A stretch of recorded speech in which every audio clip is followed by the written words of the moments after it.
உங்களுக்கு ரொம்ப நாளா வரவேண்டிய பதவி உயர்வு, அதுக்கப்புறம் தொழில் உயர்வு, சம்பள உயர்வு, லாபம் இதெல்லாம் வராம இருக்குங்களா? ஒரு முன்னேற்றம் இல்லாம இருக்குங்களா? தொழில்லையும் வேலை செய்யற இடத்துலயும் தடைப்பட்டுக்கிட்டு இருக்கா?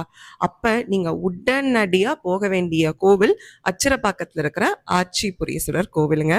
இந்த கோவில் சிவபெருமான் தேர்ல வரும்போது தேவர்கள்லாம் என்ன பண்ணாங்களாம், அந்த தேர்ல வர சிற்பமா இடம் பெற்றாங்களாம்.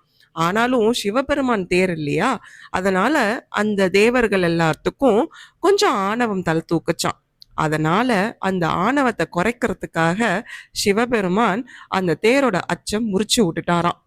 அதுக்கப்புறம் தேவர்கள் எல்லாம் அவங்களோட ஆணவத்தை உணர்ந்து அவங்களோட தப்பை திருத்திக்கிட்டு போய் பிள்ளையார்கிட்ட முறையிட்டாங்களாம். அவருக்கு ஒரு செதறு தேங்காய் போட்டுட்டு அதுக்கப்புறம் சிவனை கும்பிட்டுட்டு தேரை எடுத்தாங்களாம். தேர் கிளம்பி போச்சுங்களாங்க.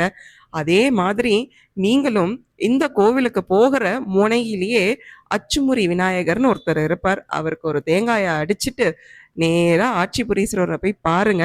2 சன்னிதானம் இருக்கும். அந்த சன்னிதானத்துல சுவாமிய தரிசனம் பண்ணுங்க. வாங்க வீட்டுக்கு. உங்களுக்கு நீங்க தேடிக்கிட்டு இருந்த அந்த பதவி உயர்வு, சம்பள உயர்வு, தொழில் லாபம் எல்லாம் உங்களை உங்க வீட்டுக்கு தேடி வருங்க. வெற்றிவேல் முருகனுக்கு அரோகரா.